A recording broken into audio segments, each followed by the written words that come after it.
चलें जनाब, हम इस वीडियो के थर्ड पार्ट की तरफ बढ़ते हैं और हम देखते हैं जनाब वो क्या रीज़न्स हैं, वो क्या अनासर हैं, क्या एलिमेंट्स हैं जो फेलियर का बायस बन रहे हैं। इस हद तक बड़ा फेलियर कि मैं शायद ये समझता हूँ कि मेरे टीचिंग करियर में पैचेस में मैंने देखे हैं, कभी कभी कोई पेपर इतना मुश्किल हो जाता है कि लोग उसमें लगातार फेल हो रहे होते हैं। एक टाइम पे कॉस्टिंग हुआ करता था, फिर ऑडिट बना, फिर FAR 2 बना और अब शायद नंबर लगा हुआ FAR 1 का। ठीक है जी।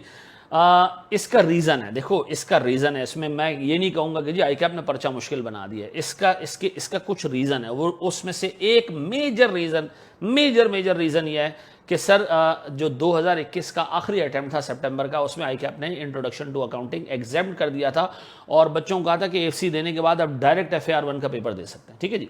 अब उसमें हुआ ये कि जो बच्चा साइंस बैकग्राउंड का वो उठ के आया, जो इवन इंटरमीडिएट बैकग्राउंड का बच्चा था वो भी जब आया आगे, तो FAR 1 एक बला है सर, उसमें अकाउंटिंग स्टैंडर्ड्स हैं, उसके अंदर सर बहुत सारी चीज़ें ऐसी हैं जो एक बंदा पहली दफ़ा अगर पढ़े और उसका अकाउंटिंग का बैकग्राउंड ना हो, बहुत मुश्किल है कि वो पास हो, उसको बहुत स्ट्रगल करना पड़ेगा। तो अगर मैं सर एग्जामिनर कमेंट्स देखूँ ना, तो मार्च 22 का कमेंट है, यानी ये एग्जैक्टली कोई साल बाद जो है वो ये हाल था स्टूडेंट्स का जब इंट्रो एग्जाम हुआ, उसके साल बाद का ये हाल है। वो कह रहे जी ओवरऑल रिजल्ट हमारा 23% है, जो पिछले अटैम्प्ट के मुकाबले में कम है।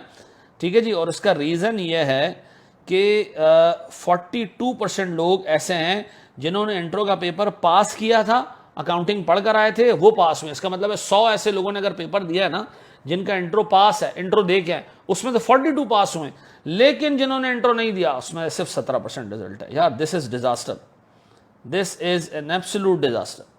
17% बच्चे पास होना is a very low number. 83% बच्चा फेल हुआ ऐसा जिसने इंट्रो नहीं पढ़ा हुआ था, डायरेक्ट AFC से वो प्रमोट हुआ था। इसी वजह से सर एक बहुत बड़ा नंबर सर उस अटेम्प्ट के अंदर से जब से आया हुआ है वो आज तक फिल्टर आउट नहीं हुआ और उसकी वजह से ओवरऑल रिजल्ट गिरता है और लोग समझते हैं जी FAR 1 को बहुत ही भयानक पेपर है। ठीक है। अगर आप देखें सर इसके बाद सितंबर 22 में वो कह रहे जी रिजल्ट 25% हो गया। ठीक है जी, थोड़ा सा इंप्रूव हुआ 23% से, लेकिन उसने कहा आज भी the result of examinees who attempted this paper after passing introduction to accounting for 40%। इसका मतलब उसने कहा जी इस दफा 100 में से 40 लोग ऐसे पास हुए हैं जिन्होंने इंट्रो का पेपर पास किया हुआ था। 100 लोग आए, उसमें 40 पास हो गए। ठीक है सर, 40% है बिग रिजल्ट। ठीक है जी। हाँ, लेकिन सर वो 100 बच्चे जिन्होंने इंट्रो नहीं दिया है और बगैर अकाउंटिंग बैकग्राउंड के हैं, उसमें सिर्फ 21% लोग पास हुए। 17-21 डिजास्टर्स रिजल्ट सर। फिर अब आए जरा मार्च 23 में भी यही कह रहे हैं कि सर हमारे पास रिजल्ट 26% है, करंट रिजल्ट 22% है, पीछे 26% था। और इसका मेन रीज़न ये है कि जिनकी अकाउंटिंग एग्जाम थी, ठीक है जी, उसमें से एक सिग्निफिकेंटली लोअर नंबर है, जो सिग्निफिकेंटली लोअर है वो पास हुआ है, बाकी उसमें से भी सब फेल है। इसका मतलब है सर ये इफेक्टिवली 5वीं अटैम्प्ट होगी जो ये बैकलॉग चलता आ रहा है। और मेरा नहीं ख्याल है कि सर इसके अंदर से 50% लोग, 60% लोग भी अभी पास हुए हैं। तो इसका मतलब है इस दफ़ा भी एक अच्छा खासा बड़ा नंबर ऐसा बैठेगा जिनका इंट्रो एग्जाम था और अल्लाह करे कि वो इतने टाइम में जो है वो चीज़ें सीख चुके हों, चीज़ें अपने दिमाग में बिठा चुके हों, काम कर चुके हों, जिसकी वजह से वो इस दफ़ा इंशाल्लाह पास कर लेंगे। ठीक है जी। हम जाते हैं अपने सेकंड पॉइंट की तरफ से। याद रखिएगा जिसका इंट्रो पास है ना, तो वो घबराए नहीं। ऑलमोस्ट आधे लोग पास, ऐसे आधे लोग पास होने जिन्होंने इंट्रो का पेपर पास किया। 100 आ रहे तो ऑलमोस्ट 40-50% लोग पास हो रहे हैं। तो ये जो भी नई नस्ल आई है इसके पास होने के अच्छे खासे चांसेस हैं। तो ये बाकी आगे पीछे लोगों को झुरमट देख के घबराना नहीं है कि FAR 1 का पेपर बहुत मुश्किल है। उसका रीजन मैंने आपको एक एक्सप्लेन कर दिया। ठीक है जी। सर जो दूसरा बड़ा इशू मैं मतलब समझता हूँ इस पेपर में फेल होने का, वो है सिलेबस कंप्लीट ना करना। चूँकि सर PRC पढ़ने के बाद लोग जब पहली दफ़ा कैफ में आते हैं तो उनको लगता है कि जी कैफ भी PRC की तरह ही है भाई, और यूँ गया और मैं यूँ आया। ठीक है जी। और लगातार जो है वो लेक्चर्स छोड़ रहे होंगे, फिर एंड में आके पलंदा लेक्चर्स का बनेगा। अच्छा, हम हर दफ़ा कोशिश करते हैं कि कस्टमाइज बैच के थ्रू कुछ ना कुछ किया जाए बच्चे के लिए, ऐसा कि अगर वो कस्टमाइज बैच भी ढंग से ले ले तो सर वो तकरीबन अपने 60-65 घंटे इन्वेस्ट कर रहा होगा और वो पेपर पास करने के लिए हिसाब किताब बैलेंस कर देना चीज़ों का। लेकिन अगर आप एग्जामिनर के कमेंट्स पढ़ें ना, तो वो लगातार आपको यही कहेगा जनाब it seems that they did not study these areas of the syllabus on the assumption that these would have least possibility of being examined। उसने कहा जी आप अब्बा ना बने, ये ना सोचेंगे चीज़ एग्जामिनेबल होगी और ये नहीं होगी, किसी एरिया को छोड़ के नहीं जाना है आपने। ठीक है जी। आप इसके बाद भी कमेंट पढ़ें जनाब। The element of selective study was evident from the fact that a number of examinees secured maximum of 1 mark in question 2, 3, 4 and 8, यार 4 सवाल में प्यारा भाई अगर 1 नंबर लेगा बंदा तो फिर वो क्या पास होगा, खुद सोचो। अब मैं आपको आगे बता रहा हूं सर, लेटेस्ट अटेम्प्ट के कमेंट्स पढ़ें। 18% लोग ऐसे थे जिन्होंने 20% या उससे कम नंबर लिए, ठीक है जी। और उसका रीजन क्या है जी, इनएडिक्वेट एग्जाम प्रिपरेशन, सिलेबस छोड़ के जाना। तो भैया एक बात तो मैं आज आपको बता दूं कि जो छोड़ के जाएगा ना उसका यही हाल होने वाला है दोबारा, ठीक है जी। छोड़ के कुछ नहीं जाना है। आप एक आध टॉपिक जो सर समझ आता है, कुछ 7-8 नंबर का छोटा टॉपिक हो, बंदा छोड़ के चला जाए, लेकिन सर आपने 2-3 टॉपिक्स छोड़े, गॉन। ये मैं आपको बता दूं, पेपर में 1 सवाल गलत हो गया कोई टेंशन नहीं, 2 सवाल गलत हो गया कोई टेंशन नहीं, 2 सवाल छूट गए ना पेपर गया आपके हाथ से, ये मैं आपको बता दूं, ठीक है। अच्छा जी, तो सेलेक्टिव स्टडी नहीं करनी।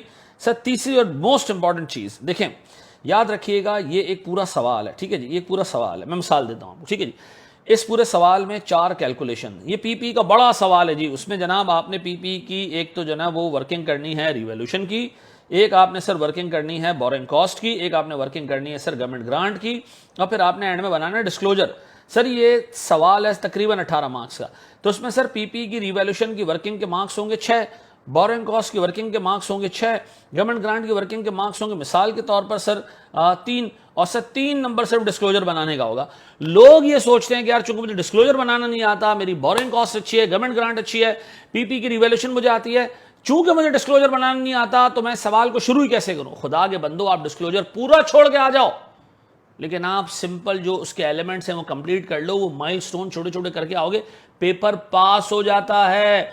भाई मैं आपको इतना बता दूं कि अगर आपने पेपर की 80% फिगर्स गलत कैलकुलेट की, लेकिन आपने सर फंक्शन सारे दिखा दिए, सर आपने वर्किंग सारी दिखा दी, उन वर्किंग्स के अंदर आप काम सही कर रहे हो, फंक्शन सही लगा रहे हो, सही डायरेक्शन में जा रहे हो, आपको पास होने से कोई नहीं रोक सकता। ये मैं आपको हल्फिया बता रहा हूं, ठीक है जी। एंड रिजल्ट के मार्क्स नहीं है, कैश फ्लो को टैली करने के मार्क्स नहीं है, कैश फ्लोज में इंडिविजुअल फिगर निकालने के मार्क्स हैं, ठीक है जी। पीपी के डिस्क्लोजर में डिस्क्लोजर के नंबर बहुत थोड़े से हैं, उसके पीछे जो बैकग्राउंड में सारी वर्किंग है मार्क्स उसके हैं।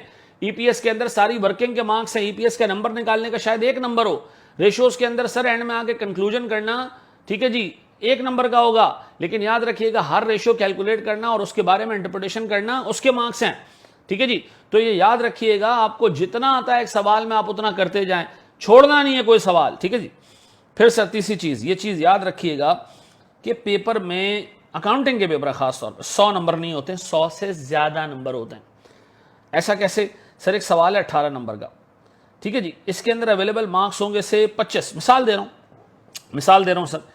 अब आपने सर 18 नंबर के सवाल में 4 गलतियां भी कर दी, तब भी आपको 17 नंबर मिल गए। हाँ, लेकिन अगर आपने 18 नंबर का सवाल मुकम्मल सही कर लिया तो 25 नहीं मिलेंगे आपको, मैक्सिमम नंबर 18 मिल सकते हैं।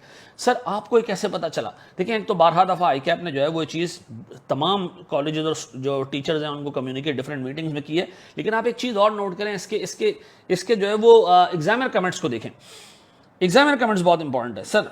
मैं आपको सबसे पहले बताऊंगा, मार्च 2022 में जिस बंदे ने मेरिट लिया उसके 95 मार्क्स हैं। How is that even possible कि एक बच्चा 95 मार्क्स ले आए हैं? बस सिर्फ एक गलती की होगी उसने पेपर में, इम्पॉसिबल है सर।